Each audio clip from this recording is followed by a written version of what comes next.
మా ముఖాన్ని అలా రాశాడు. మేము అనుభవించాలి. ఇక ఈ పరిస్థితి ఎవడు మారుస్తాడు?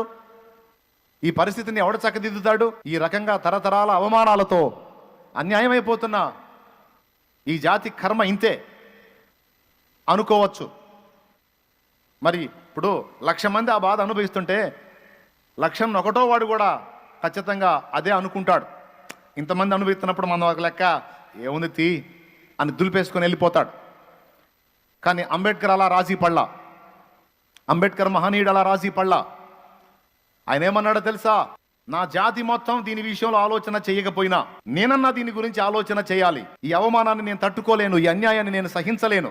నా బ్రతుకు మొత్తాన్ని పణంగా పెట్టైనా సరే, నా జీవితాన్ని అంకితం చేసైనా సరే, నా జాతికి ఈ అవమానాల పరిస్థితి నుంచి విముక్తి కలిగించాలి.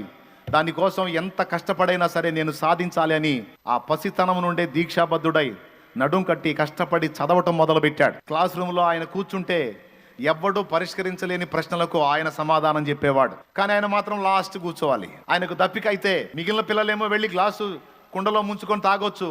కానీ ఆయనకు దప్పిక అయితే ఆయన కుండ దగ్గరకు దూరంగా వెళ్ళి నిలబడి నీళ్ళని చెప్పాలి. అప్పుడు కాడగంట ఉంటుంది, కాడగంట సాంబారు గంట అంటారు, ఐడియా ఉందా?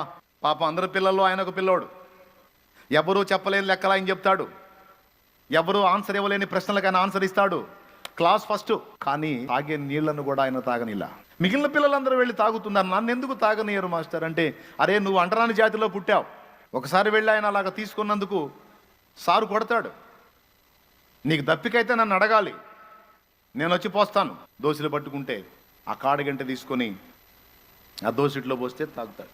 పోయే దారిలో ఒక చోట మంచినీళ్ళు అవుతాయి ఆయనకి. మంచినీళ్ళు అయినప్పుడు ఒక బావి ఉంటుంది, దిగుడు బావి లాంటిది. అందులోనికి వెళ్ళి తాగుతాడు. పాపం నీళ్లు తాగుతాడు. నీళ్లు తాగినందుకు ఆ బావి మలినమైపోయిందని అతన్ని కొట్టి, అంబేద్కర్ గారిని కొట్టి ఆ బావిని పరిశుద్ధపరచడానికి కొన్ని కార్యక్రమాలు చేస్తారు. ఎందుకు? దళితుడు నీళ్లు తాగాడని. అంటరాని వాడు ఆ నీళ్లు ముట్టాడు, నీళ్ళు అపవిత్రమైపోయినాయి అని. ఎంత దుర్మార్గమో చూడండి. ఇవన్నీ ఆయన హృదయాన్ని గాయపరిచినాయి. ఒక గురిని ఏర్పరచుకున్నాడు. నా జాతి అన్యాయం అయిపోతుంది, నా జాతిని ఉద్ధరించాలి. ఎట్లా చేయాలి, ఎట్లా చేయాలి, ఎట్లా చేయాలి, ఎట్లా చేయాలి? రాత్రింబగళ్ళు అదే తపన. పెద్దవాడయ్యాడు, పెళ్ళయింది, పిల్లలు. అయినా చదువు ఆపలా, చదువుతానే ఉన్నాడు. కొంతమంది కొన్ని విషయాల్లో దీక్ష బోనతారు కానీ చెంచలులు, పట్టుబడతారు కానీ చెంచలులు, స్థిరం లేనోళ్ళు ఏదో సాధించాలని కలలుగంటారు, ఏవో ఆశయాలు కలిగి ఉంటారు. కానీ 4 రోజుల్లో వదిలేస్తారు. కొన్ని ప్రతికూలతలు ఎదురుగానే అబ్బో ఏదో చేద్దాం అనుకున్నా, అబ్బో మన వల్ల అయ్యేటట్లేదు, అబ్బో ఇది మన కష్టమయ్యేటట్టుందని వెధవతనంతో రోషాన్ని పక్కన పెట్టి ఛాలెంజ్లు విరమించుకొని తోక ముడిచి పారిపోతారు పిరికి పందలు, దద్దమ్మలు. కానీ ఆయన అలా లేడు. ఏ పట్టు ఏదైనా సరే అన్నిటినీ అధిగమించేది అక్షర జ్ఞానం. కాబట్టి సమాజాన్ని శాసించాలన్నా, ఏన్ని శాసించాలన్నా ఎవ్వడు చదవనంత చదువు నేను చదవాలి. నన్నెవడు అందుకోకూడదు, నన్నెవడు రీచ్ కాకూడదు. నా అంతస్తుకు చేరాలంటే వాడి వల్ల కాకూడదు. అలాంటి ఉన్నతమైనటువంటి ప్లేస్లో నేను ఉండాలి. మనాళ్ళు ఒక దేశానికి పోయారంట, రాజ్యాంగ రచన కోసం, కొన్ని సలహాల కోసం. ఆ దేశంలో ఉన్న నాయకుడు చెప్పాడంట, ప్రపంచ మేధావిని మీ దేశంలో పెట్టుకుని నా దగ్గరికి వచ్చారేమని. అంబేద్కర్ గారి గురించి మాకు సలహాలు ఇచ్చినోడు మీ దగ్గర పెట్టుకొని, మాకు గైడెన్స్ ఇచ్చిన వాడిని మీ దగ్గర పెట్టుకొని మీరు మా దగ్గరకు వచ్చారేంది అన్నాడు. అంటే వాళ్ళు కూడా ఆయన సలహా పొందారు. ఆ రేంజ్కి వెళ్ళిపోయాడు. చదువుతున్నాడు, విదేశాల్లో చదువుతున్నాడు. భార్య డబ్బులు పంపిస్తుంది, భార్య కష్టపడి పనిచేసి డబ్బులు పంపిస్తుంది. బాగా వినండి, ఏదైనా భూమి మీద మనం పుట్టాము, బ్రతుకుతున్నాము, జీవితంలో మనుగడ సాగిస్తున్నామంటే ఒక రోషం, ఒక పట్టుదల, ఒక గురి, ఒక భారం, ఒక దర్శనం, ఒక గమ్యం. ఆడ మనిషికైనా మగవాడికైనా ఆ గురిని పెట్టుకొని బ్రతకాలి.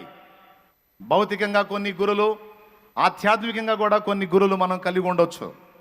ముఖ్యంగా నేను ఫస్ట్ భౌతికమైన వాటి గురించి మాట్లాడుతున్నాను. భౌతికమైందంటే ఈ సమాజానికి సంబంధించిన భూ సంబంధమైన దాని గురించి మాట్లాడుతున్నాను. అందుకు ఒక వ్యక్తిని మీకు సాక్ష్యంగా చూపిస్తున్నాను. మీరు చదివినా, ఆయన స్టోరీస్ తెచ్చుకొని చదివినా మీకు ఈ సంగతులు బోధపడతాయి. అవసరం లేదు, దేవుని కృపను బట్టి నాకున్న పరిజ్ఞానంతో నేను మీకు అందిస్తున్నా. చదివి చదివి చదివి భార్య ఇక్కడ నుండి పని చేసి ఆయనకు డబ్బులు పంపిస్తే ఆయన దాన్ని బట్టి పెట్టుకొని తిని చదవటం మొదలుపెట్టాడు. కొన్నిసార్లు భార్యకు లెటర్ రాసినప్పుడు భార్య చెప్పింది, ఇక్కడ పరిస్థితులు ఏం బాగలేవు, పిల్లలకు బాగలేదు అని. ఒకసారి అవసరమైంది మనీ పంపించమని రాశాడు. ఆమె ఏం చెప్పిందో తెలుసా?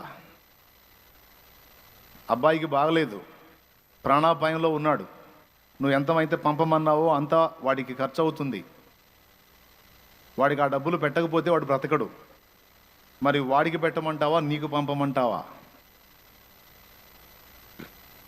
ఆయన ఏమన్నాడో తెలుసా? పోతే నా బిడ్డ పోతాడు, కానీ నేను చదువు ఆగితే నా జాతి అంతే ఉంటుంది.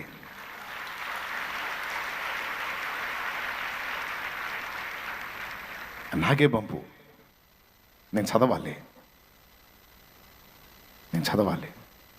నేను నా కుటుంబం ఆహుతైన పర్వాలా, నా జాతిని ఉద్ధరించాలి. ఒక భారం, ఒక దర్శనం, ఏమీ పట్టల ఆయనకి. హృదయంలో ఒక భారం. ఏ విధంగా ఆ పట్టుదల ఉందో చూడండి. నిజంగానే అది అంతే చేసింది, ఆ తల్లి అంతే చేసింది, అని చెప్పినట్టే చేసింది. బిడ్డ చచ్చిపోయాడు, ఏం చేయాలి? అలా వరుసగా సమస్తాన్ని కోల్పోతూ దారుణమైనటువంటి ఇబ్బందుల్ని కొనసాగిస్తూ చివరికి ఎట్టకేలకు రాజ్యాంగ రచయితగా అంబేద్కర్ తప్ప ఇంకొకడు లేడు అనిపించుకునే స్థాయికి ఎదిగాడు. ఆయనకే అవకాశం ఇవ్వాల్సి వచ్చింది. గత్యంతరం లేక, ఇక అంత తోడు లేక ప్రపంచ మేధావి అని ప్రసిద్ధిగాంచాడు.